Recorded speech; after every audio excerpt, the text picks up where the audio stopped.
What it do, y'all? Welcome to the Bread Tuck Legacy Podcast, man. Right now, I'm broadcasting live from Houston, Texas, man. Before we get into the information, I just want to let you know that, yes, the podcast, we started out on Audio Boom, but now we're officially on iTunes and we're officially on Spotify. So you could go, if you have iTunes or Spotify, you could go subscribe right now. Cause the Bread Tuck Legacy Show is on Spotify, it's on iTunes, just like all them other podcasts. Shane Quad, what's up now? I hope I'm saying your name right. I apologize if I'm jacking that name up. But y'all know what it. Oh, that's my partner. I have to wait for your picture to come up. What's up, girl? My papa's good. Back in the gap. But yeah, man, we got the podcast on iTunes, podcast on Spotify. We're trying to get on right now. I'm working on getting on what is it, Google Podcasts or whatever, Google Play. We working on that. But you can still hear it on Audio Boom. You can hear it on iTunes, you can hear it on Spotify. So what I'm doing is recording the live, and then I'm shooting that down, stripping the video, putting it on the podcast. That way it travels easy. You don't have to sit and look at your phone for however long I'm talking. You can just put that thing in your ear at work and do what you need to do. Let me take a sip of my beverage. I got tea today, man. Hold on, y'all. That's some good beverage right there. Yeah. Salawa Saint 3. If you didn't make it to Salawa Saint 1, you missed it. If you didn't make it to Salawa Saint 2, you missed it. You missed some great work. Salawa Saint 3. August 4th. Doors open at 6. Show starts promptly at 7. At the Midtown Arts Center. Salawa Saint 3. You want to be there. It's just this creative production. You're going to have spoken word. You're going to have a little bit of acting. You're going to have a whole bunch, man. It's worth it. You could go on Eventbrite and search Salawa Saint 3, or you could just inbox me if you're watching this live on Instagram. But to all my YouTube and podcast people, go to eventbrite.com and search Salawa Saint 3 and it'll pop up. And again, if you're watching this live, man, you can just inbox me, man, and we'll get you tickets or information about tickets. Man, before we get into the work, man, I was listening to the Arian Foster podcast. Oh, no. Excuse me. Also, man, at the African American Museum yesterday in Houston, Texas, man, it was like this black open market, man. It was beautiful, man. Me and the Trilogy Squad, we went there, and man, they just had a bunch of black vendors in there, man. It was a beautiful sight, man. They had different vendors, man. You know, people selling T-shirts, books, the African hair wraps and head scarves and everything. People sold their little non-alcoholic beverages, and well, I don't like to call people stuff little. They sold their non-alcoholic beverages. They sold Slim Love Chocolate Twist 42. What's up, girl? Yeah. Oh, wait a minute. It had y'all join. Oh, y'all joined together. That's why it has a name, then a comma, and then, okay. All right, man. What's up, y'all? But y'all know what it is. They also had, I'm talking about at the African American Museum yesterday. It was like a Black Expo. If you go to the Shrine, so once a month at the Shrine, they have this black marketplace where a bunch of black entrepreneurs, they rent a space at the Shrine for like $30. This is once a month. And people are able to go shop black, man. It's a beautiful thing. We went, man. I bought, a headscarf for baby. I think I bought a bookmark because I be reading my books. I bought a, I don't eat pecan pie, but, bought like 2 pecan pies. That baby, she can handle that, little mini ones. Man, it was tight, man. I like stuff like that, man. The atmosphere. They had poetry. My homeboy did his poetry thing. Man, we need to support more. We need to, when we hear of things like that, that should be an automatic, man. And that's going to kind of relate in the second topic I'm going to speak on. But let me take a sip of my beverage real quick. Yeah.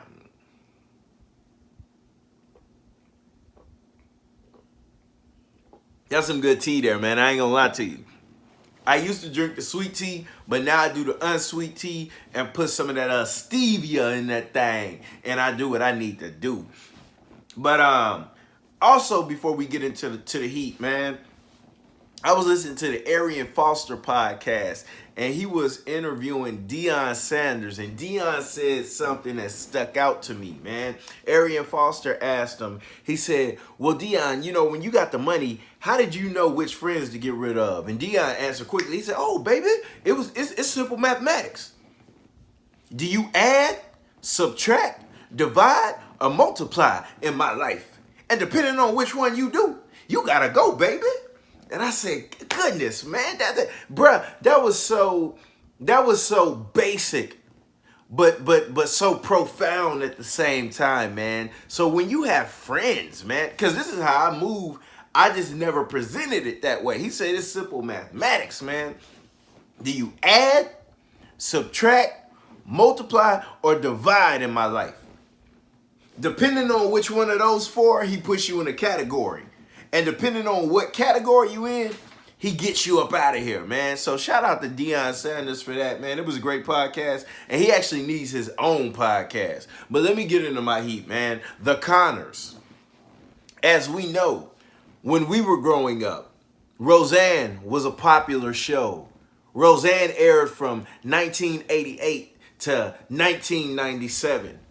I'm not going to front. When I was young, I watched Rosanne. Back then, I watched a bunch of white shows that really didn't have any black people on there because I didn't know any better. Now, I still love my Martin, my Fresh Prince, my Family Matters, my Jamie Foxx show. Man, even UPN had these, you know, UPN had this show called Good News that lasted only one season. Sparks, and Sparks that didn't last too long. I think it may have got more than one season. You had Girlfriends. You had Half and Half, Moesha. We had a lot of these great shows. Man, do I have something on me? Anyway, I'm just a little ash around the mouth, but y'all know what it is. We had a lot of good shows. Was one of my favorites back then. What, Moesha? Or which show? Half and Half? But at that time period, I remember watching Seinfeld. I remember watching Friends. And these shows didn't have black people on them. Roseanne. These shows didn't have black people on them like that. But back then, I was one of them guys who, you know, I knew I was black. You know, I thought black was dope. But one of them guys that really didn't worry about that. You know, worry about color and all that. Now, I'm different. Roseanne. Yeah. Back then, I mean, Roseanne was hard. I ain't gonna lie. But now I'm different, fam. If I'm not represented on your show, I'm not watching. I watch Fast and Furious them because Tyrese and Ludacris on there. And, you know, shout out to my brother Vin Diesel. That brother's has black, and, you know, The Rock has black. But when these new shows, these new movies come on, number one, I'm not a cat that just sits in front of a TV all day. You know, only shows I really watch that make an effort to watch, Black Lightning, Luke Cage, you know, stuff like that, my black superhero stuff. But I don't really make an effort to watch shows where I'm not represented on there because I could care less. I can't relate to what they're going through if we're not represented, so I'm cool. But back then, I used to watch shows like that, Roseanne, all that, man. And it was a popular show. And as we know, this year, Roseanne was brought back. I think it had one of the some of the highest ratings in history. Let me take a sip of my beverage real quick. To my podcasters that's listening, when I take pauses like this, I'm sipping the beverage. Lee, what's up, fam? I'm finna sip the beverage, then I'll come back.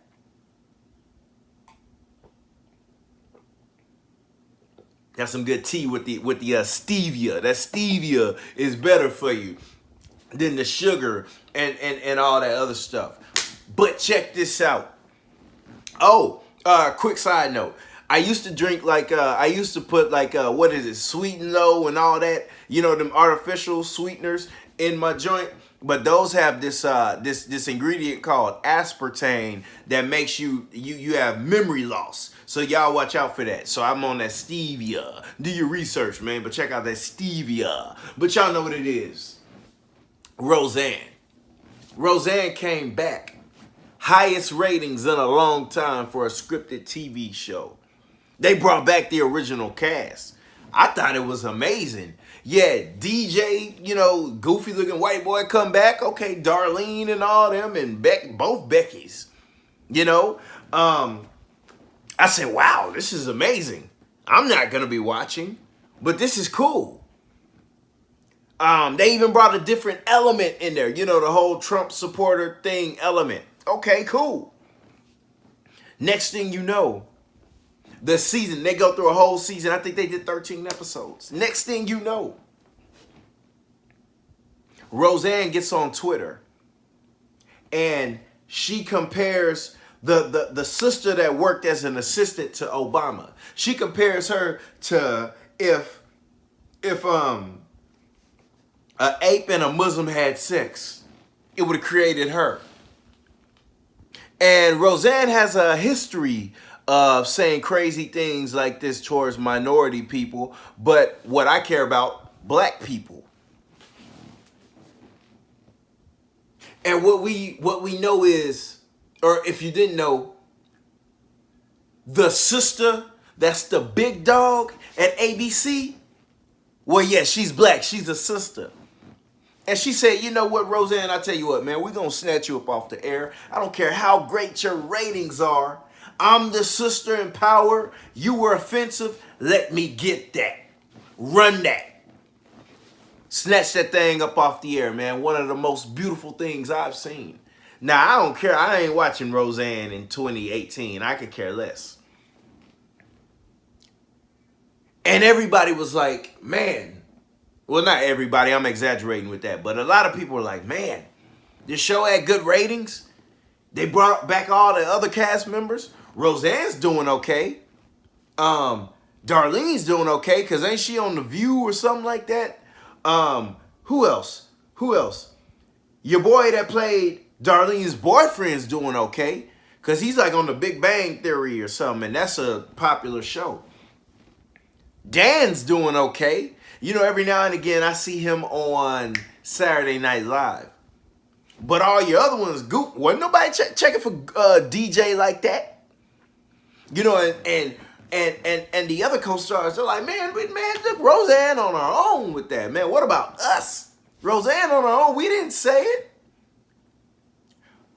But what I'm hearing is, in an article I read, immediately after the show was canceled, they were immediately working on a spinoff. Yeah, working on a spinoff to Rosanne so that the other cast members can eat. Right now it's called The Connors.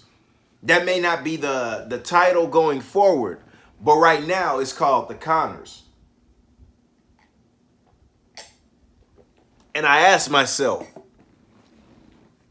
if this were in the time of the Cosbys, and say Bill Cosby got, you know, caught out there while he was doing his thing, and they canceled the Cosbys, would we have gotten a spinoff for Claire taking care of Theo,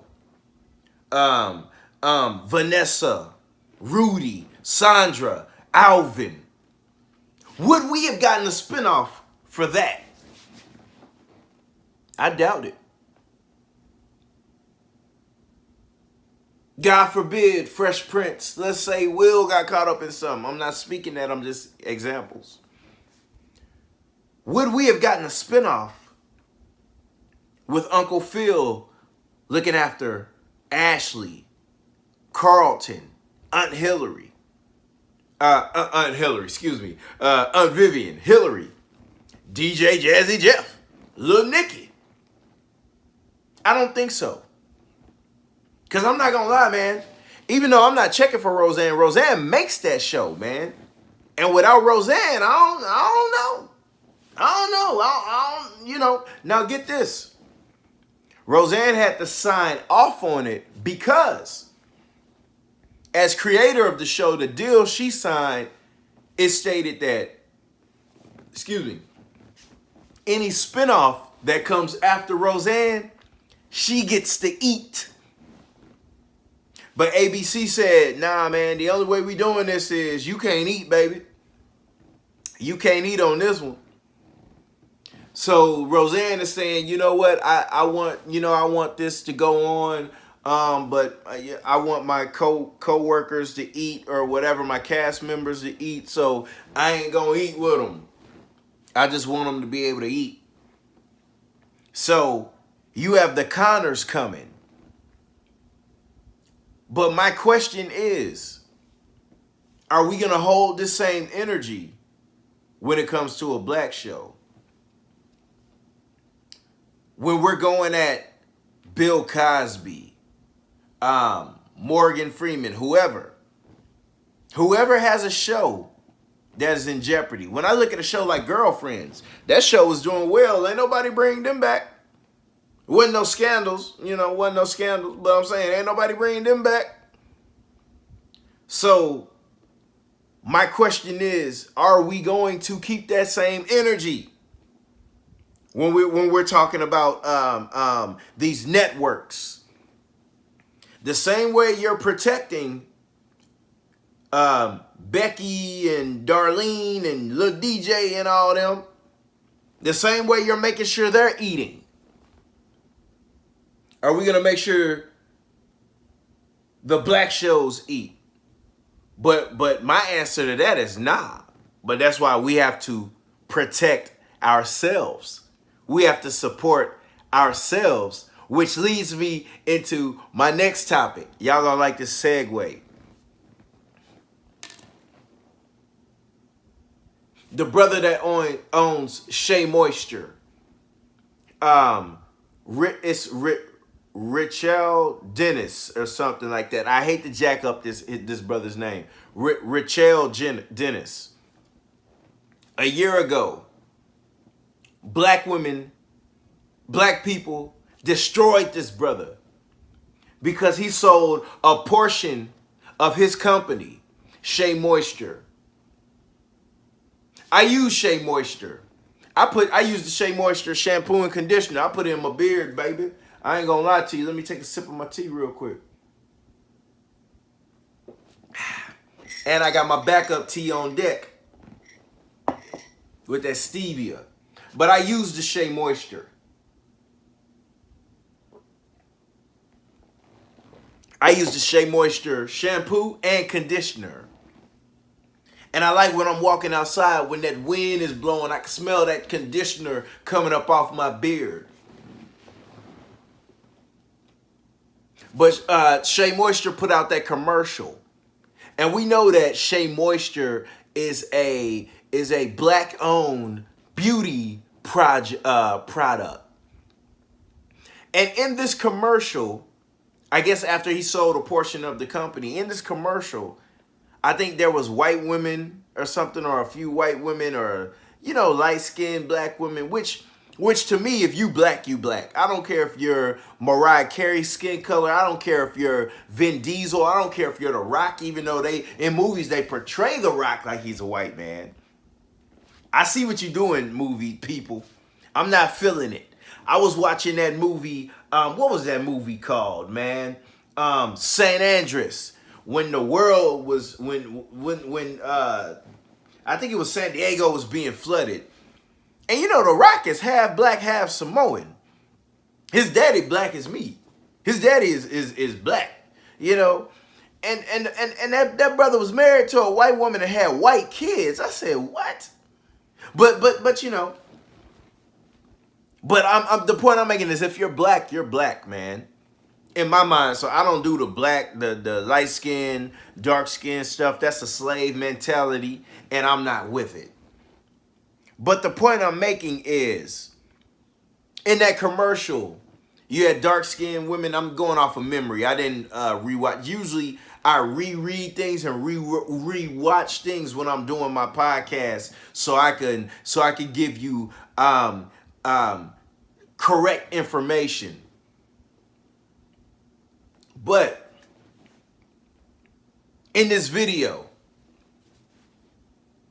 you had, I think, a white woman, you had black women, you had light-skinned women. And black women went berserk on this brother. Oh, I'm not buying Shea Moisture products anymore. I'm not buying, I'm not supporting it. Man, this dude is a sellout. He sold the company. He sold us out. This is what people said about Richell Dennis, the owner of Shea Moisture. And a lot of women had complaints. They said the product was compromised. It was watered down. That's what people said. I get it. Me, I just watch and go. I ain't looking. But some women, they really can feel the difference, the texture in their hair. We're talking about Richell Dennis, owner of Shea Moisture, sold a piece of his company. Take a sip of my beverage.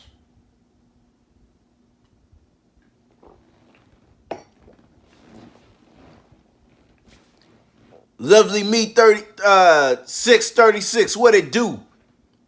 The Carlos Nino, what it do? But that brother sold a piece of his company. But while we were slandering him, now I didn't slander him, because me, the way I move is, he's still a black man, he's still a black-owned company. I'm gonna continue to support him because I'm supporting Nike. I'm supporting Adidas. I'm supporting iPhone. I'm supporting Samsung. I'm supporting HP. I'm supporting all these. Even though I love the Black Panther. Shout out to Ryan Coogler. That's a Disney product, Marvel product. We're supporting all these companies that we don't own, we don't question, who are not taking care of us. Yet we're quick to slander our own because they may have made one mistake or did one thing that we didn't like. But we didn't look at the major play, or we weren't aware of the major play that Richell Dennis was working on. Right after he sold a little piece of his company in Shea Moisture, he bought Essence magazine and made it 100% black owned again. So now we have a place in media that's giving our women, black women, a legit, respectable, honorable voice. So now we have a place where black women can speak for themselves, and we don't have to depend on these other publications watering down the voice of black women. Richell Dennis, the guy that a lot of people slandered for selling his company, did this. That was one of the plays he made when he sold a piece of his company. Let me get Essence magazine. We black owned again, 100%. See you at the Essence Fest. Yeah. Not only that, within that same time period, he created a fund of $100 million to support black female entrepreneurs, in which to this date, $30 million of those dollars have already been invested. I don't know if y'all keep up with this young lady named Angel Rich. She was on the Breakfast Club. She created this app. Watch this. She created an app that's similar to Candy Crush, but instead it shows you how to maneuver with getting your credit together, paying your bills or whatnot to get your credit score up. This is a black woman, and she needs funding. So now this black woman can go to Richelle Dennis, his $100 million fund to support black women and black women only, and I'm okay with that. I'm okay with that. She now has a place to go to get her app funded. But yet we slandered this brother. Not me, because I was with it. I still got, man, I got the, in my shower, I got the Shea Moisture conditioner right now. And shampoo. Yeah. And I buy the black soap from him. But we slandered him. And my question is why? Why are we quick to slander our own? I slandered Michael Jordan for a long time. And I'm ashamed of it now. Even though I still don't agree with the way he was moving in the past. Lately, you know, he's donated money to, he has a scholarship fund helping out, you know, black kids. He's donated to black causes lately. That beard wash they got is live. Man, Lee, put me on that, fam. I'm going to have to fade that then, bro. I respect what you're saying. If you say the beard wash is good, I'm going to have to get me a little bit of that from Shea Moisture. But I had to sit and ask myself, why am I quick to hold Michael Jordan so accountable when I'm not slandering Nike? I'm not slandering Disney. I'm not slandering whatever these other academy, or what, I'm just naming stuff now. But yet it's easy to attack our own.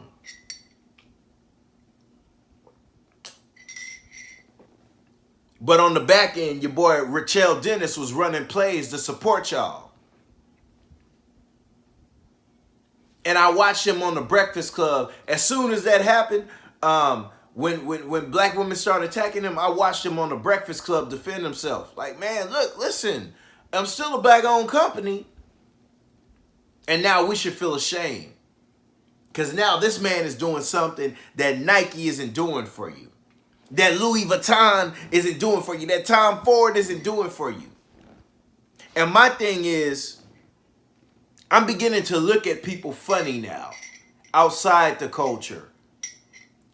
When you profit on this culture of black culture and you don't give back, I'm looking at you crazy.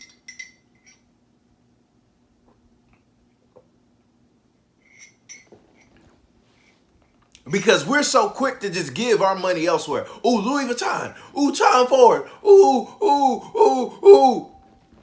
I'm going to give all my money there. And we don't expect nothing from them. Oh, hey, man, they ain't got to put no $100 million fund together for black women. But yet when our own is doing something, we don't run to the box office like that for Tyler Perry. And Tyler Perry got his own production company, got his own thing.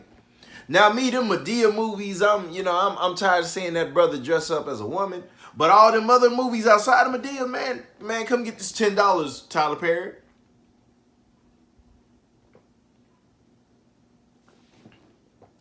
I just think we have to do a better job of supporting our own, because a lot of us are greedy. You know, you got your Floyd Mayweathers of the world who we've uplifted, but they're not willing to come back on the back end and set aside programs to uplift us. But then you got a lot of us. You know, your Tyler Perrys, your Richelle Dennis's. And I, man, I'm probably jacking his name up. when we empower them financially, they come back and empower us. Now our women have a fund to look forward to get their dreams out. Cause I don't know if I don't know if the bank is just funding every black woman in the world. I don't know. But now we have a brother putting his money where his mouth is. Not only is he giving you Essence Fest every year, if you have a dream, an idea that you need funding for, it's something to look forward to if you're a black woman.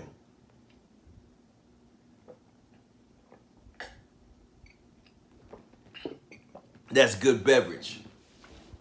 So I want to say, as black people, man, we have to support ours, hold ours accountable, but not be quick to just throw them away, because you don't know the play that they're making on the back end.